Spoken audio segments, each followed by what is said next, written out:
प्यारे देशवासियों, नमस्कार। ये देश यानी कि भारतवर्ष मेरा है। भारतवर्ष आप सबका है, हम सबका है, 140 करोड़ लोगों का है। तो क्या यहाँ पर किसी के हित की रक्षा करना या कोई पॉलिसी डिसीजन या किसी की भलाई का काम करना, वो विपक्ष और सरकार के लिए क्या अलग अलग भी हो सकता है?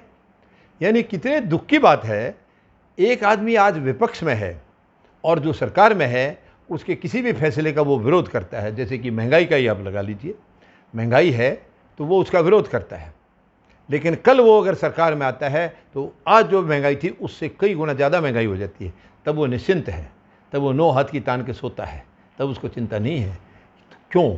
ऐसा क्यों? देश हित तो उसके लिए तब भी था, देश हित उसके लिए आज भी होना चाहिए। तो इसके विचार अलग क्यों हुए? ये विपक्ष में है तो इसका एजेंडा अलग है, और ये सरकार में है तो एजेंडा अलग है। मैं आपको उदाहरण देता हूँ इसकी।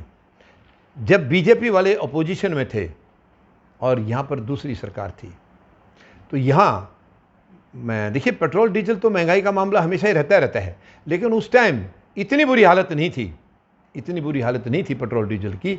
उसके बावजूद बीजेपी में आज जो लोग मंत्री हैं उनमें से बहुत सारे लोग नंगे होकर के प्रदर्शन कर रहे थे। कई जगह किए उन्होंने प्रदर्शन, जंतर मंतर पर भी किए हैं, स्टेटों में भी किए हैं। नंगे होकर, केवल अंडरवियर यानी कि केवल कच्छा पहने हुए थे और सरकार के खिलाफ बहुत बड़ा प्रदर्शन किया था। आज ये सरकार में है और आज महंगाई आप देख लीजिए उससे दुगनी से ज़्यादा है। पेट्रोल और डीजल की कीमतें उससे दुगनी से ज़्यादा है और आज तो ये लोग सारे कपड़े पहने हुए हैं। क्या हक है? मैं समझता हूँ आज तो इनको वो कच्छा भी उतार देना चाहिए था, अगर ये इंसान है तो।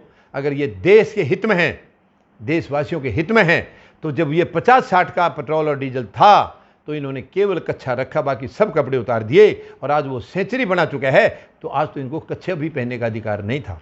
क्या ये करेंगे? ऐसी हिम्मत दिखाएंगे कि कच्छा भी खोल के अपने प्रधानमंत्री महोदय के सामने जाएं पूरे नंगे होकर के कि प्रधानमंत्री महोदय, उस टाइम आप भी थे, हमने दूसरी पार्टी का विरोध किया था, महंगाई के खिलाफ हमने नंगे होकर के प्रचार किया था, आज तो बुरा हाल है तो आज तो हमको कच्छा भी उतारना पड़ा है। क्या इनमें हिम्मत? तो मुझे ये ताज्जुब आ रहा है, एक पार्टी या एक आदमी या एक नेता सरकार में होता है तो उसकी मानसिकता अलग है, और वही जब विपक्ष में चला जाता है तो उसकी मानसिकता अलग है।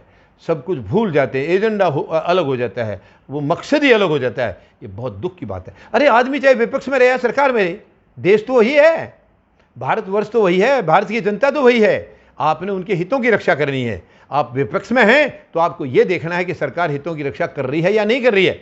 नहीं कर रही है तो आपको दबाव देकर कराना है, और आप जब सरकार में आए तो आपको खुद करना है। लेकिन नहीं, ना तो आप सरकार में आके हित करते हैं और ना ही आप अपोजिशन में रह करके भी उनके हितों की रक्षा नहीं करते हैं। आप केवल उस पार्टी के ऊपर दबाव डालने के लिए गंदी राजनीति बनाते हैं ताकि लोग उनके खिलाफ हो जाएं और आपको कुर्सी पर बैठा दिया जाए। आपकी ओछी राजनीति है, गंदी राजनीति, और खास करके बीजेपी की बहुत ही गंदी मानसिकता है। बहुत कम लोग हैं इनके अंदर जो थोड़ा बहुत उनका सही हिसाब किताब है, मानसिकता सही है, वरना ज़्यादातर मेजोरिटी भ्रष्टाचारी हैं, गंदे चाल चलन भी है इनके अंदर। हमारी बहन बेटियों के साथ देखिए बीजेपी के नेताओं ने कितने अत्याचार किए हैं, तो कैसे भूल जाएं हम उन बातों को, कैसे भूल जाएंगे? तो ये चीज़, प्यारे देशवासियों, मेरा आपसे निवेदन है, ये सब पार्टियों को, सब सरकारों को उखाड़ना होगा और आप सब फौजी जनता पार्टी का हिस्सा बनके फौजी जनता पार्टी की सरकार बनाइए, जो आपकी अपनी सरकार होगी। आपके अपने प्रतिनिधि होंगे, गरीब, मजदूर और जवान आपके छांटे में होंगे, तब ये देश की सरकार सचमुच एक राष्ट्रीय सरकार के तौर पर होगी, जनता की सरकार के ऊपर काम करेगी, यानी कि गरीब की, मजदूर की, जवान की और किसान की सरकार होगी।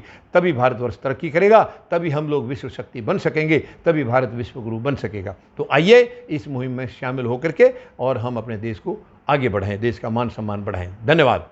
जय जवान, जय किसान, जय हिंद।